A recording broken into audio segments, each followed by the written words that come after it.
Hello students, good morning.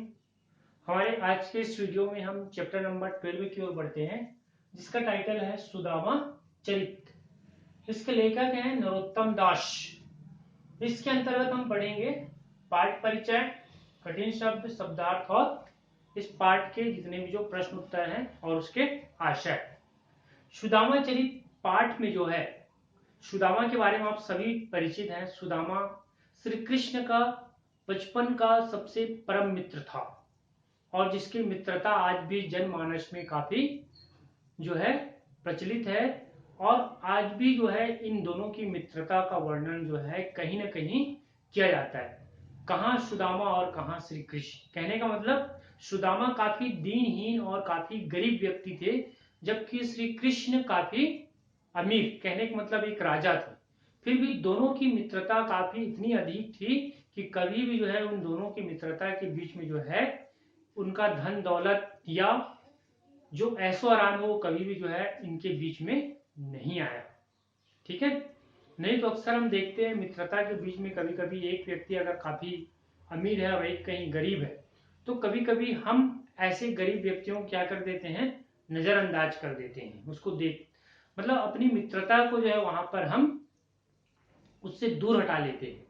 लेकिन श्री कृष्ण जो है राजा होते हुए भी अपनी मित्रता को जो है काफी अच्छे तरीके से जो है निभाया, और उसी मित्रता के कारण आज सुदामा और श्री कृष्ण की जो मित्रता की जो बातें हैं वो आज भी जो जनमानस में प्रचलित है, उसके कभी भी जो है प्रसंग को बताया जाता है।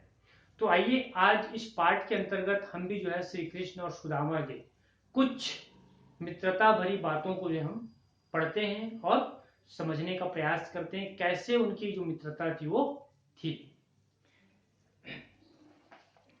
तो थोड़ा सा इस पाठ का जो परिचय मैं आपको देना चाहूंगा। और भी कई बार नरोत्तम दास द्वारा रचित कविता सुदामा चरित मित्रता के आदर्श को व्यक्त करती है। इस पाठ में जो है कई बार नरोत्तम दास ने जो है मित्रता के आदर्श को जो है प्रस्तुत करने का प्रयास किया है।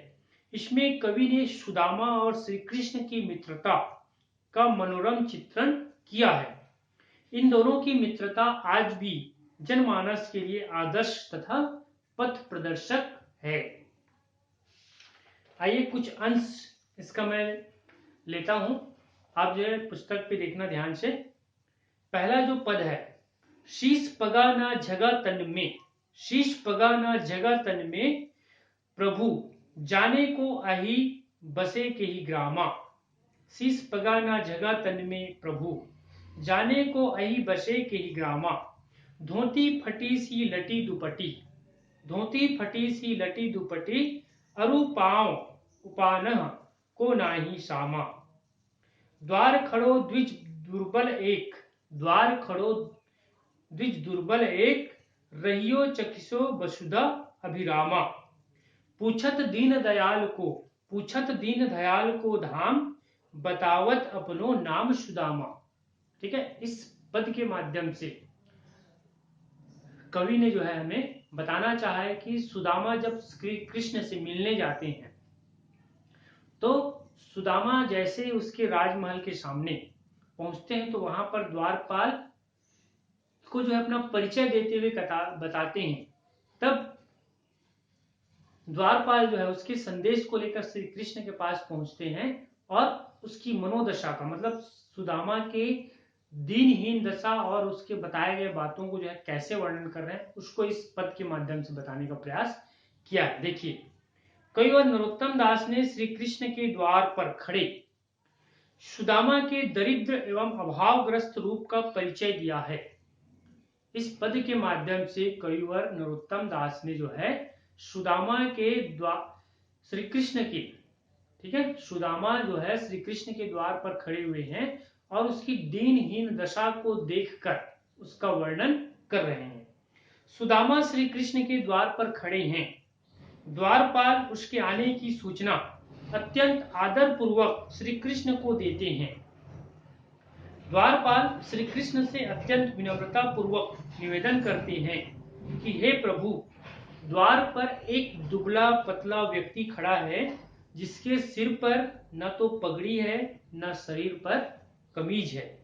वह कौन है, किस गांव का है, यह हमें नहीं पता। फटी सी धोती पहने हैं और एक फटा मैला दुपट्टा उसने डाला हुआ है। उसके शरीर पर न तो कमीज है न ही कोई वस्त्र है, केवल एक फटी धोती पहनी हुई और मैला दुपट्टा डाला हुआ है। पाँव में जूते पहनने की तो उसकी सामर्थ्य ही नहीं दिखाई देती। पाँव में जो है जूते पहनने की सामर्थ्य तो उसकी दिखाई नहीं देती। कहने का मतलब उसकी दीनहीन दशा को देखकर ऐसा लगता है कि उसके पाँव में जूते पहनने की सामर्थ्य ही नहीं है। इस प्रकार एक दुर्बल ब्राह्मण इस सुंदर भूमि को आश्चर्य से देख रहा है। इस तरह एक सुंदर ब्राह्मण जो है दुर्बल ब्राह्मण जो है इस सुंदर आश्चर्य से इस भूमि को देख रहा है। हे दीनदयाल, वह अपना निवास स्थान हे दीनदयाल, वह आपका निवास स्थान पूछ रहा है तथा अपना नाम सुदामा बता रहा है। तो इस पद के माध्यम से जब सुदामा श्री कृष्ण से मिलने उसके राजमहल पहुंचते हैं, तब राजमहल के सामने खड़े होकर वह अपना परिचय देते हैं और उस परिचय को द्वारपाल जो है श्री कृष्ण के सामने प्रस्तुत करते हुए कह रहे हैं कि हे प्रभु, द्वार पर एक दुर्बल ब्राह्मण जिसके शरीर पर न तो कमीज है न कोई कपड़ा है, केवल एक फटी धोती है और एक फटा मैला दुपट्टा जो है लगा हुआ है। ठीक है, और वह दुर्बल ब्राह्मण इस सुंदर भूमि को आश्चर्य से देख रहा है और आपका निवास स्थान पूछ रहा है और वह अपना नाम सुदामा बता रहा है। इस तरह से उसका परिचय देते हुए बताते हैं। आगे की पंक्ति में देखिए क्या कहते हैं। ऐसे बेहाल बिहावन शो पग कंटक जाल लगे पुनि जोई, हाय महादुख पायो सखा तुम आए इते न किते दिन खोए, देखी सुदामा की दीन दशा करुणा करिके करुणा निधि रोए, पानी परात को हाथ छुओ नहीं, पानी परात को हाथ छुओ नहीं, नैनन के जल सो पग धोए। आगे की पंक्ति में देखिए कई बार क्या कहते हैं। चलते समय सुदामा के पांव में अनगिनत कांटे चुभ गए थे। जब श्री कृष्ण से मिलने के लिए सुदामा अपने नगर से श्री कृष्ण के नगर तक पहुंचा तो चलते चलते राह में उसके पैरों पर कई तरह के कांटे चुभ गए थे। सुदामा की इसी बुरी दशा को देखकर व्याकुल होकर श्री कृष्ण कहने लगे कि हाय मित्र, तुमने तो बहुत कष्ट उठाए हैं, तुमने इतने दिन कहाँ बिता दिए, इधर क्यों नहीं आ गए। जब अपनी मित्र की इस दिनहीन दशा को देखकर श्री कृष्ण आश्चर्य हो जाते हैं, मतलब इतनी दिनहीन दशा में उन्होंने जीवन यापन किए, तो इतनी दिनहीन दशा बिताने के बाद भी जो इतने दिन कहाँ थे, मेरे पास क्यों मिलने नहीं आए, ऐसी जो है वो कह रहे हैं। सुदामा की इस दीन दशा पर प्रभु श्री कृष्ण इतना रोए कि उसकी नेत्रों के जल से ही, ठीक है, सुदामा की इस दिनहीन दशा को देखकर श्री कृष्ण इतना रोए कि उसके नेत्रों से बहने वाला जो जल है, मतलब आंसू है, उन आंसुओं से ही उसके सुदामा के पैर धुल गए। परात के जल को स्पर्श करने की आवश्यकता ही नहीं पड़ी, परात के जल को स्पर्श करने की आवश्यकता ही नहीं पड़ी। कहने का भाव है कि श्री कृष्ण सुदामा की दीनहीन दशा को देखकर बहुत अधिक रोए। आगे की पंक्ति में देखिए क्या है। कछु भाभी हमको दियो सो तुम काहे ना देत, चापी पोटरी काख में रहे कहो के ही हेतु, आगे चना गुरु मातु दैते लय तुम चाबी हमें न देनी दीनी, श्याम कहियो मुस्काय सुदामा सो चोरी की बात में हौजू प्रवीणे, पोटरी काक में चापी रहे तुम खोलत नाही सुधा रस भीने, पाछली बानी अजय ना तजो तुम तैसे भाभी के तंदुल किन्हीं। जब श्री कृष्ण सुदामा मिलते हैं और उनकी वार्तालाप आगे बढ़ती है, तब श्री कृष्ण पूछते हैं कि भाभी ने मेरे लिए कुछ भेजे हैं क्या। ठीक है, क्योंकि अक्सर हमें कहा जाए रिवाज भी होता है, हम किसी के यहाँ जाते हैं तो कुछ ना कुछ लेकर जाते हैं, है ना, चाहे फल हो, चाहे मिष्ठान हो, चाहे और भी कुछ भेंट हो। तो ऐसे ही जब सुदामा अपने मित्र से मिलने गए तो श्री कृष्ण समझ गए कि भाभी जरूर मेरे लिए कुछ न कुछ भेजे हैं, लेकिन वो अपनी दीनहीन दशा के कारण उस भेजे गए अमूल्य चीज को जो है वो मुझसे छिपा रहे हैं। उसी का वर्णन जो इस पद में किया गया है। देखिए क्या होता है। कवि का कथन है कि श्री कृष्ण अंतर्यामी है। श्री कृष्ण तो पहले जान चुके थे कि उनकी भाभी उनके लिए क्या भेजे हैं। वे अपने भक्त के हृदय की बात जान लेते हैं, अतः अपने परम मित्र सुदामा की मन की दशा को स्वयं समझकर वे अपना प्रेम प्रकट करने लगे, अर्थात स्वयं पूछने लगे कि भाभी ने हमारे लिए जो भेंट भेजी है वह हमें क्यों नहीं देते। लेकिन सुदामा जो है संकोच के मारे नहीं दे रहा था कि कहाँ राजा श्री कृष्ण और मैं उस राजा को जो है तुच्छ सा चावल जो है, पोटली भर चावल जो है भेंट करूं, वो भी गंदे कपड़े में, है ना। तो इसी को जो है वह बता रहे हैं आगे। भला तुम इस पोटली को बगल में दबाकर मुझसे क्यों छिपा रहे हो, अर्थात इसे हमें क्यों नहीं देते। श्री कृष्ण कहने लगे, मित्र सुदामा, तुम्हें याद है कि पहले भी हम लोगों को गुरु माता ने चने दिए थे। बचपन के दिन वो बात करते हुए बताते हैं कि जब हम पहले गुरुकुल में थे तब उस समय हमारी गुरु माता ने जो है, जब हम जंगल गए थे तो हमें जो है उन्होंने पोटली में कुछ चने दिए थे। तुम अकेले ही सारे चने खा गए थे और मुझे उन चनों में से कुछ भी नहीं दिया था। तब उसी बात को बताते हैं कि तुम सारे अकेले जो है उन चनों को खा गए थे और मुझे कुछ भी नहीं दिए थे। श्री कृष्ण ने मुस्कुराते हुए सुदामा से कहा, चोरी की आदत में तुम बहुत निपुण हो। देखो अब भी बगल में पोटली दबाए हुए हो।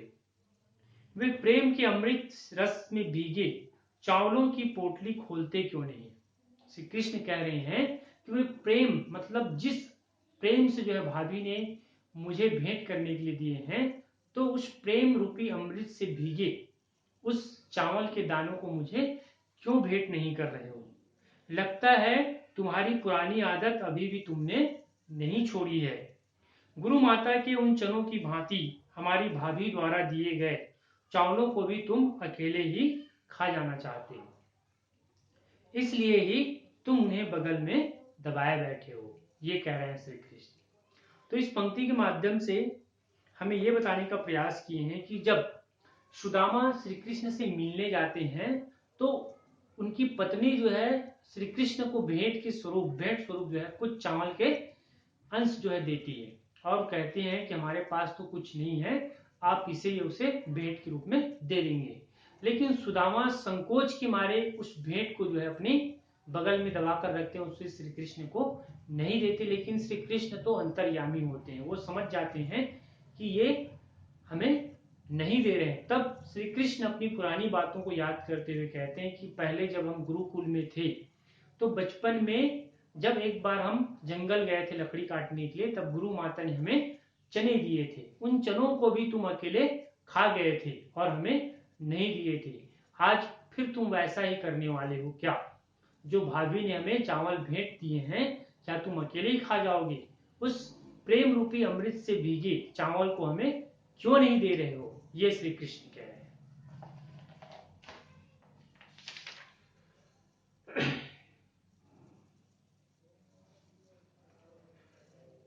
ठीक है, तो इस तरह से इसके पद तो जो है काफी लंबे हैं।